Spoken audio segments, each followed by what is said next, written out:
అందుకనే గుండె నీ గురు పీఠమైనది, ఆరాధ్య దైవమని కొనియాడుతున్నది.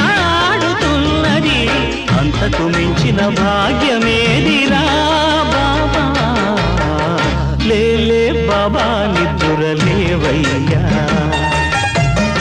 ఏలే స్వామి మేలుకోవయ్యా. రవితేజ కిరణమే నీ శరణు కోరుతూ చరణాలను చెరగ తలుపు తీసెరా.